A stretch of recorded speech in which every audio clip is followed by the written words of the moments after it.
My name is Al Gunderson. I'm one of the founders of the United States War Dog Association.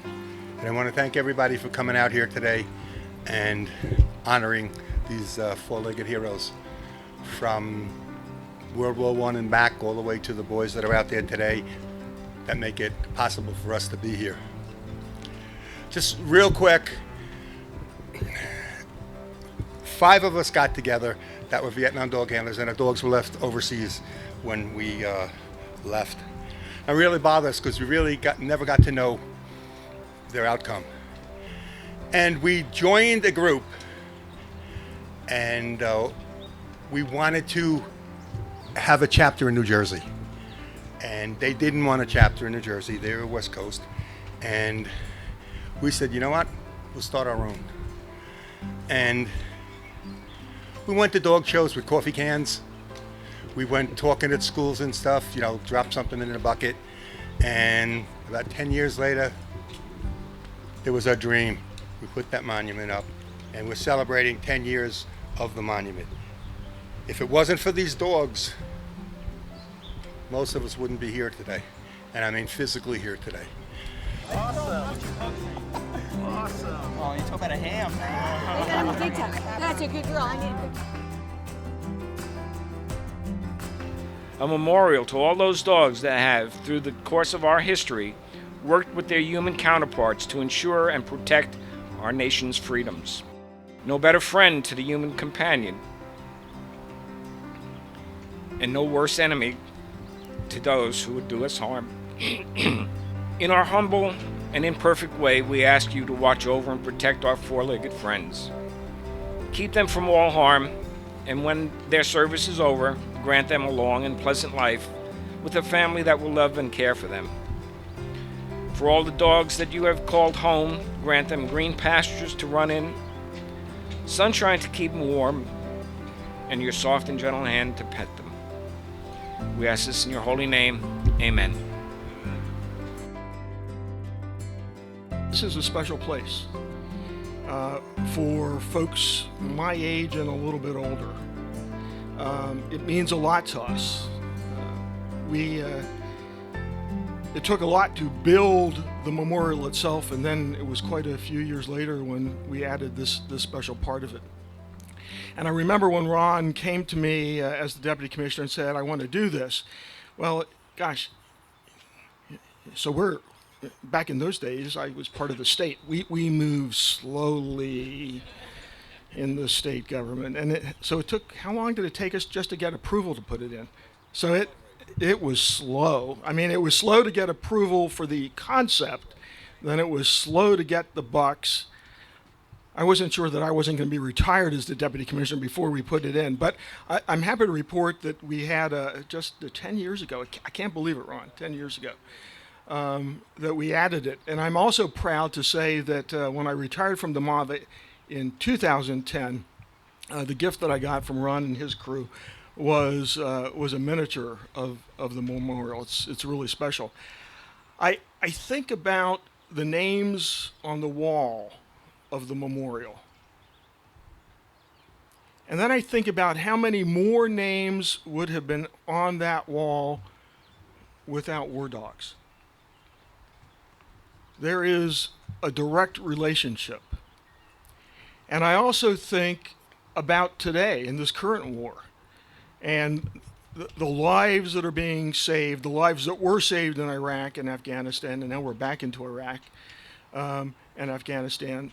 The number of lives that would be lost had it not been for the war dogs in this current war. And, if you go way, way back in history, you'll find that war dogs have been an important part of the Army, especially for almost forever, it seems. So I'm glad to be here. I'm glad to take part in this 10th anniversary celebration. It is an important event at this very special place. Ron, to you and your team, thank you very much. To all of our veterans, thank you for your service to our country. God bless you all.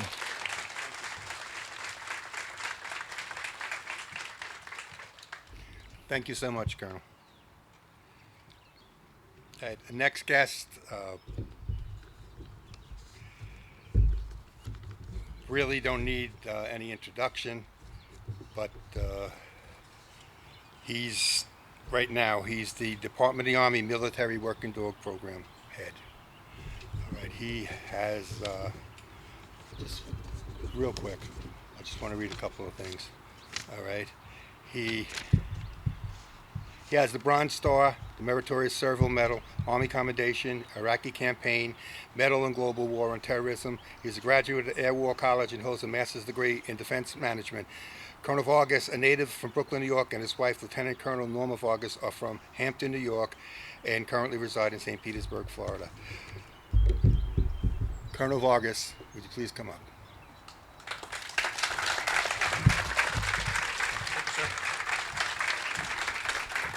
Thank you for having me. I want to speak on the partnership that we've developed between the American War Dog Association, the U.S. War Dog Association, and the military. I've been one of the benefactors of the support and service from a phone call that I got when I was at U.S. Central Command in 2006, and it was from Ron Aiello saying, "Hi, I'm with the U.S. War Dogs Association. Can I help?" And I says, "Boy, can you." What Ron did is circumvented that, and because of the great work from your organization, you have and continue to maintain the combat readiness for all military working dogs deployed both in CONUS and those dogs here back in the United States that are doing such a wonderful job. And as far as we are concerned, the men and women of the United States Armed Forces, you are still on active duty.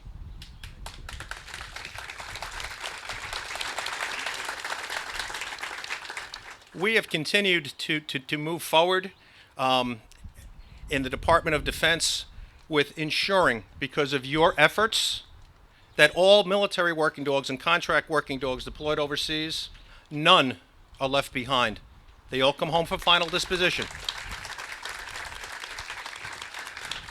And the importance of that and the acceptance of a military working dog as a foundational part of what we do is a story that I reflect upon when I speak to many people, is that when I was last in Bagram, when a fallen soldier would be prepared to return home, there would be an all-hands message put out an email, and soldiers, sailors, airmen, and Marines would fall out and pay honors and respect in the tarmac as that casket was being wheeled to the C-130 or C-17 that was returning that fallen soldier back to the States. I was present when a military working dog was afforded those same honors.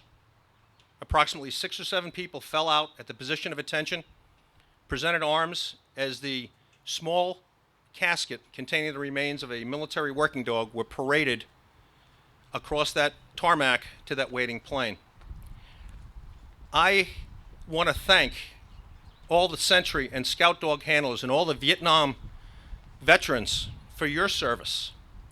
We were afforded the opportunity to ensure that our dogs were returned and that dispositions were made.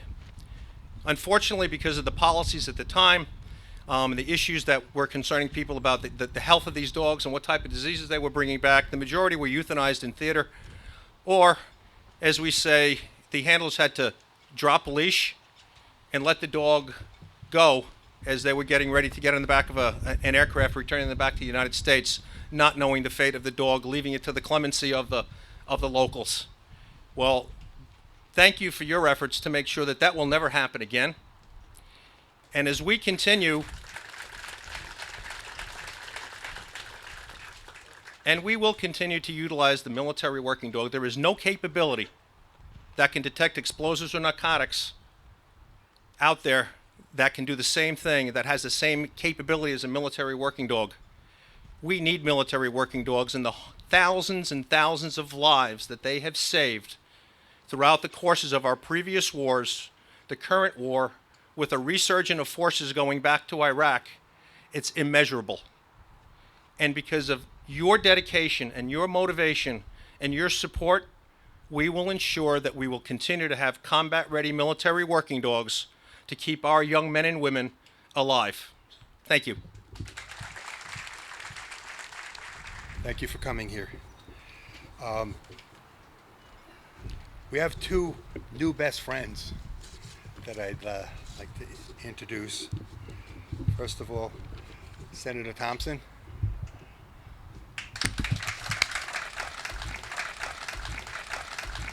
and my neighbor, Senator Robert Menendez.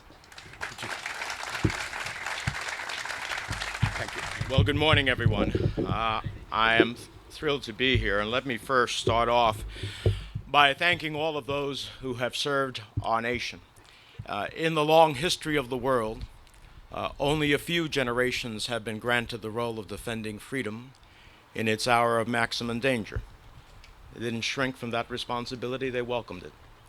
And I can't think of a more fitting tribute than the opportunity I came early to visit again at the Vietnam Memorial, and I want to thank Michael McMahon, who is one of the volunteers and a Vietnam vet, who took me through the memorial and gave me insights that I never really had before. So Michael, thank you very much for doing that and for your service and for the service of all of you who have served our country. I am reminded in people like that, I just want to take a moment of Tashina James, 21 years old, of Jersey City, whose funeral is taking place as we speak. She died at Fort Hood with a group of other soldiers in a flooding in her tactical vehicle. So the risks are not only abroad but here at home as well when men and women wear the uniform of the United States. I'm pleased to join with the U.S. War Dogs Association, with your president, Ron Aiello, with your sergeant at arms, Al Gunderson, and everyone connected with the War Dogs Association at this 10-year rededication of the first official state War Dog Memorial, and to honor the memory of the association's treasurer, Bucky Grimm, and all of the war dogs who have been part of American military history. How many of you have had one great dog in your life? The one dog you'll never forget. There's many of us in that regard. The one who grew up with you as a child or who saw you through high school, maybe even through college. How many of you remember how much a part of the family that dog is or was? The great dogs in our lives are more than companions, more than pets. They're part of our families. They're in our family photographs and in our hearts. Dogs are pack animals, and they look to us to be part of the pack, and when we accept them and they accept us, the bond lasts forever. They protect us, and they are every bit as dedicated to us as we are to them. They are part of the team, just as Cairo, the Belgian Malinois that flew with SEAL Team 6 on the Osama bin Laden raid, was as much a part of the team as the Navy SEALs themselves. Cairo wasn't there for the fun of it. He was there on duty, doing what he was trained to do. He was part of a well-trained special operations unit, trained to carry out his commands in the task to capture or kill bin Laden. Cairo was among the first to hit the ground as SEAL Team 6 landed in Abbottabad, Pakistan, and stormed bin Laden's compound. Outfitted with a Kevlar vest, night vision goggles, a harness for rappelling and parachuting, and a drainage system for waterborne assaults, Cairo helped secure the perimeter after one of the two chopters crashed within the walls and 6 SEALs bravely made their way inside the building. Cairo, part of the team, played a pivotal role in the capture of one of our nation's most wanted terrorists. One dog of an army of military war dogs who have been on the front lines of American conflicts since World War I. A dog named Sergeant Stubby served in the Army's 102nd Infantry 26th Yankee Division. The short, brindle bull terrier mutt is credited with capturing a German spy, comforting wounded soldiers on the battlefield, and saving the lives of countless doughboys by sniffing out poison gas and barking warnings to the men in the trenches. His exploits are the making of legends and are immortalized in the Smithsonian National Museum of American History in the nation's capital. During World War II, the Army began actively training dogs and their would-be handlers for combat and expanding their roles. By Vietnam, military war dogs were an integral part of the Army, Air Force, Marine, and Navy fighting forces. And today we have dogs like Cairo, just as much a member of SEAL Team 6 and just as deserving of our praise and recognition as the men who went out on that mission on May 2nd, 2011.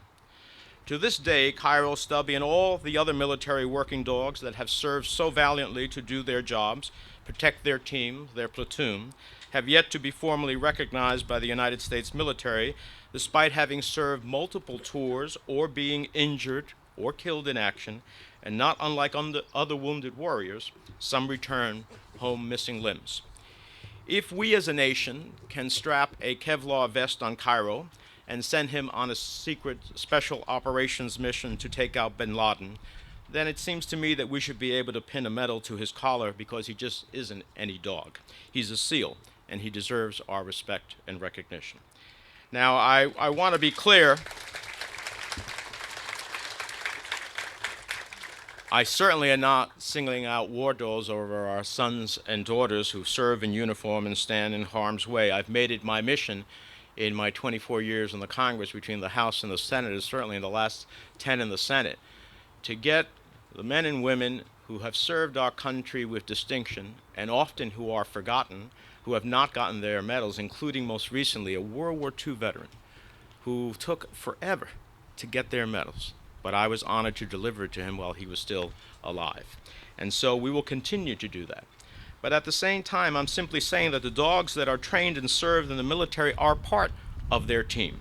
And if the team is honored, they should also be honored. So I am introducing legislation to create the first ever official Department of Defense commendation honoring the distinguished service and sacrifice of working dogs and their handlers in each branch of the military. It's called the Guardians of America's Freedom Medal, inscribed in the Military Working Dog Team's National Monument at Joint Base San Antonio, Lakeland, the training site for the Military Working Dog Program, and it is the least that we can do for the best dogs that we have. It is in the fog of war, when lives are on the line, when the true measure and character of those we entrust to protect and defend us is revealed. First and foremost, they are our sons and daughters. But they are not alone. They are often accompanied into battle by military working dogs who have unique abilities and tremendous loyalty to their handlers and their teams. In their own way, these dogs are also American heroes, American warriors, and part of American military history, and they should be recognized as such.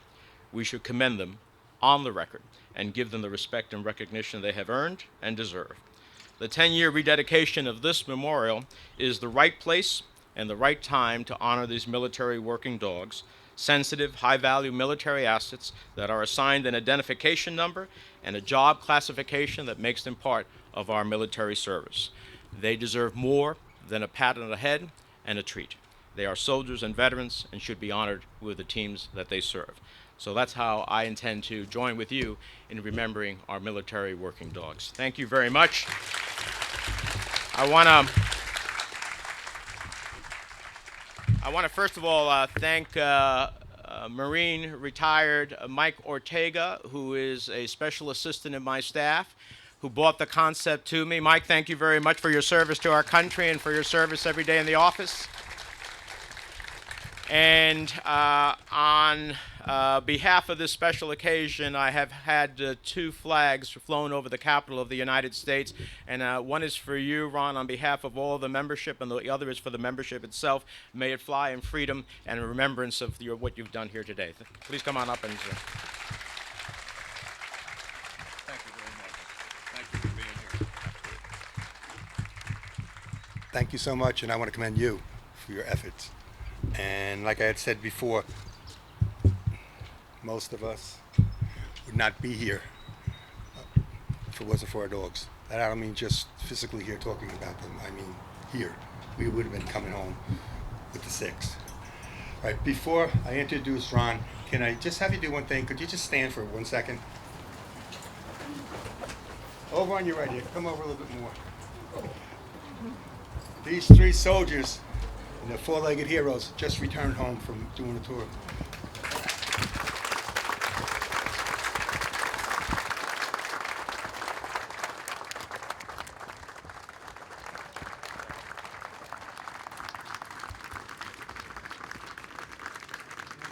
General Petraeus had stated the capacity of the military working dogs bring to the fight cannot be replicated by man or woman.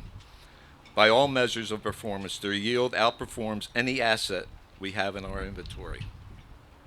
Today, there are approximately 2,800 to 3,000 dogs deployed around the world in combat, as well as protecting people and strategic assets and bases at home and abroad.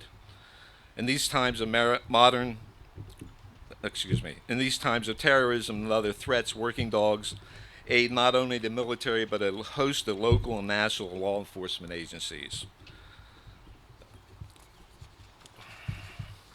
Narcotic teams detect illicit drugs on the highways and in businesses, airports, and residents, assisting drug units, U.S. Customs, DEA, ICE, FBI, and other agencies. They also assist corrections with searches of facilities. Patrol teams search for wanted and lost individuals. They also vital in the apprehension of burglary and robbery suspects and other individuals fled from law enforcement.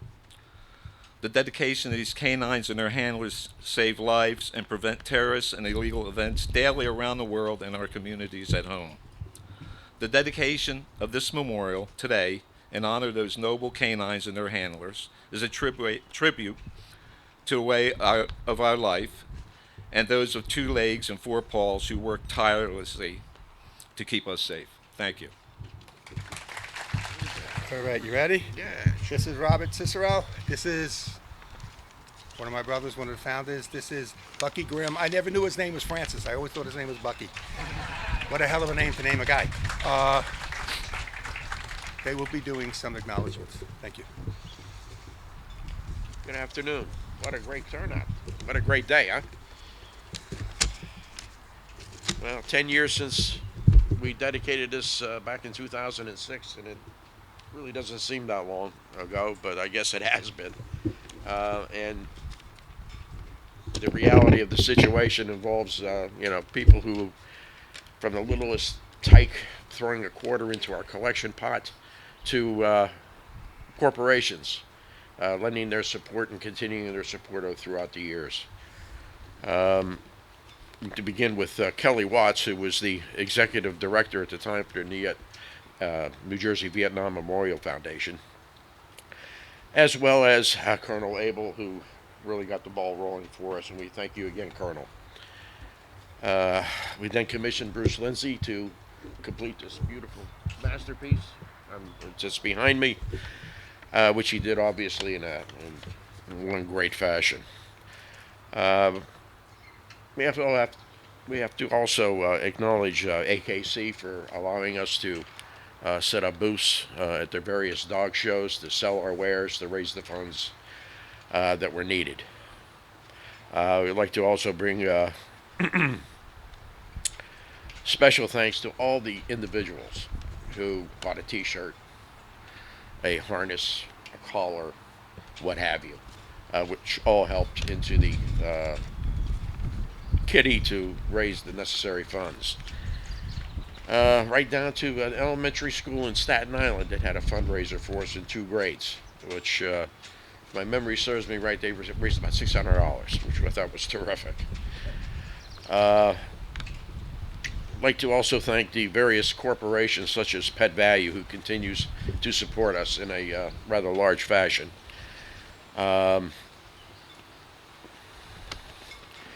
They also help to support the handlers that are now deployed and the dog teams that are deployed currently. I'd like to thank Bill Litterman, who is now sitting executive director of the New Jersey Vietnam Memorial Foundation,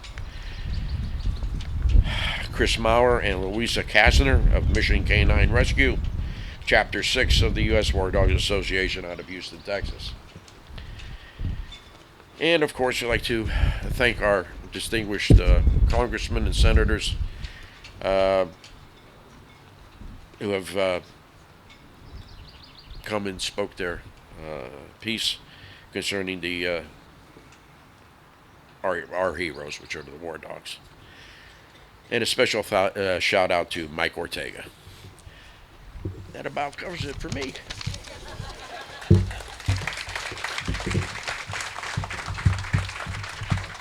Stand, or what do you want to do this? I'll ask them to stand.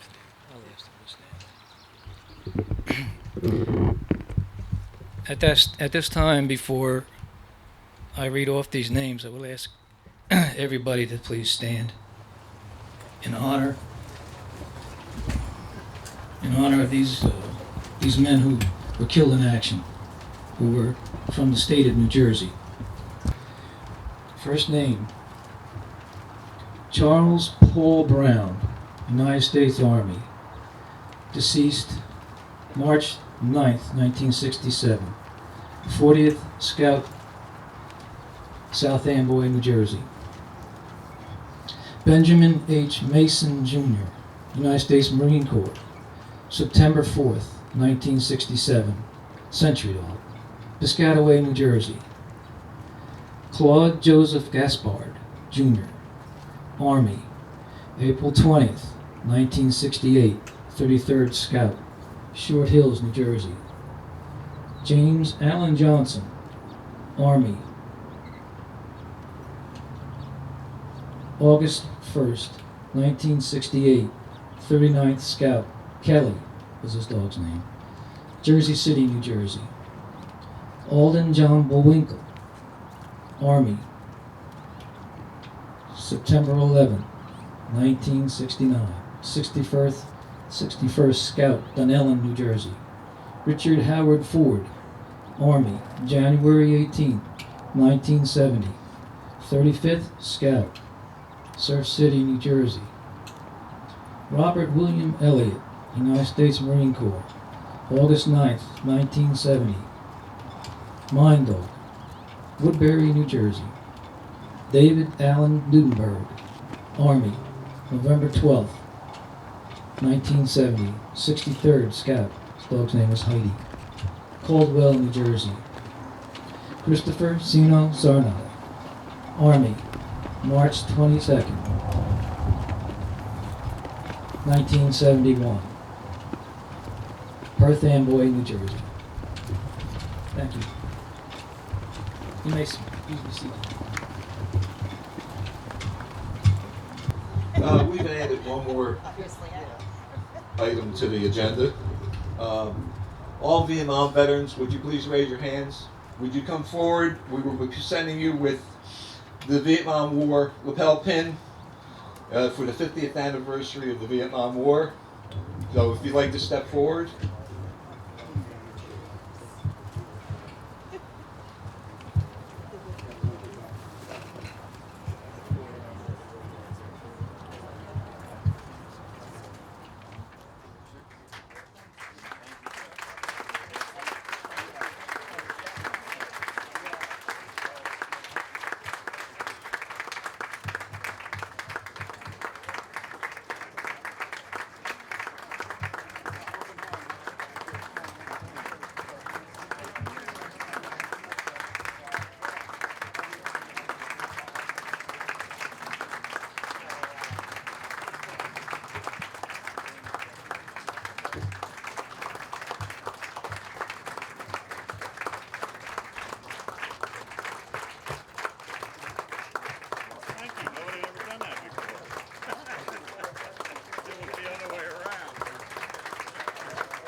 Oh, no.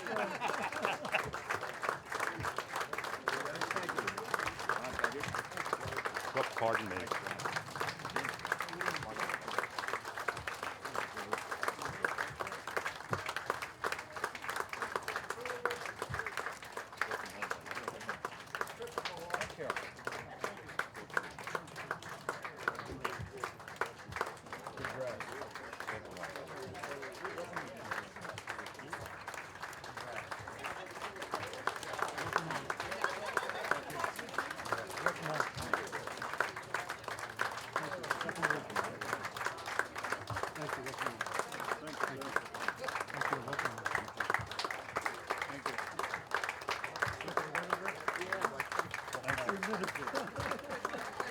Yeah.